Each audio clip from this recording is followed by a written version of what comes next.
And I'm coming to my conclusion now. And I want to say to you this morning, my friends, that somewhere along the way, you should discover something that's so dear, so precious to you, that is so eternally worthful, that you will never give it up.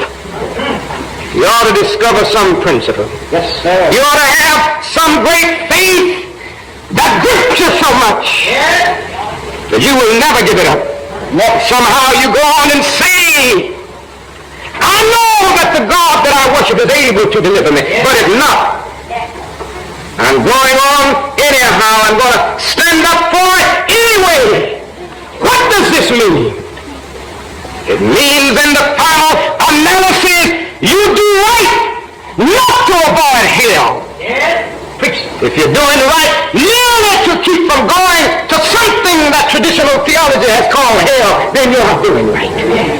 If you do right merely to go to a condition that theologians have called heaven, you are doing right. If you are doing right to avoid pain and to achieve happiness and pleasure, then you are doing right. Ultimately, you must do right because it's right to do right.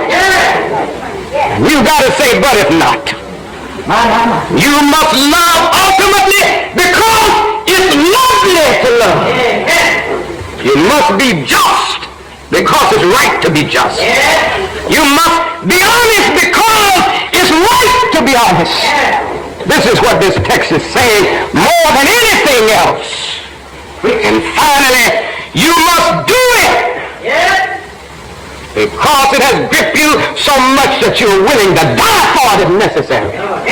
And I say to you this morning that if you have never found something so dear and so precious to you that you will die for it, then you aren't fit to live. You may be 38 years old as I happen to be. And one day some great opportunity stands before you and calls upon you to stand up for some great principle, some great issue, some great cause. You refuse to do it because you are afraid. You refuse to do it because you want to live longer. You're afraid that you will lose your job, or you're afraid that you will be criticized, or that you will lose your popularity. Are you afraid that somebody will stab you or shoot at you upon your house? And so you refuse to take the stand. Well, you may go on and live until you are 90, but you are just as dead at 38 as you would be at 90. And the cessation of breathing in your life is but the delayed announcement of an earlier death of the spirit. You died when you refused to stand up for right. You died when you refused to stand up for truth. You died when you refused to stand up for justice. These boys stand before us today, and I thank God for them. For they had found something. The fiery furnace couldn't stop them from believing it. They said, throw us into the fiery furnace. But you know the interesting thing is, the Bible talks about a miracle. Because they had faith enough to say, but if not, God was with them as an eternal companion. And this is what I want to say finally.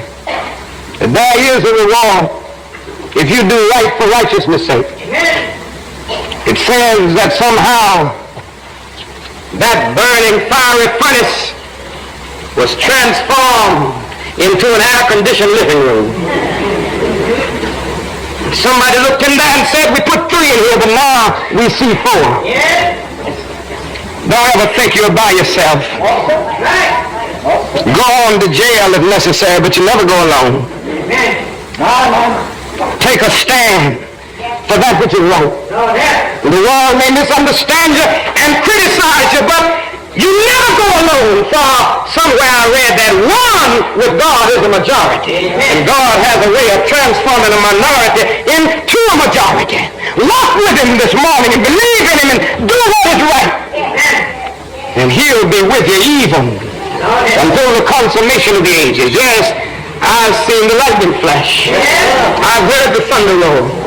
I felt sin breakers dashing, trying to conquer my soul, but I heard the voice of Jesus saying, still to fight on. He promised never to leave me alone. No, never alone. No, never alone. He promised never to leave me alone. Where are you going this morning, my friends? Tell the world that you're going with truth. You're going with justice. You're going with goodness. And you will have an eternal companionship. And the world will look at you. And they will understand you. For your fiery furnace will be around you. But you go on anyhow. But if not, I will not bow. And God grant that we will never bow before the gods of evil.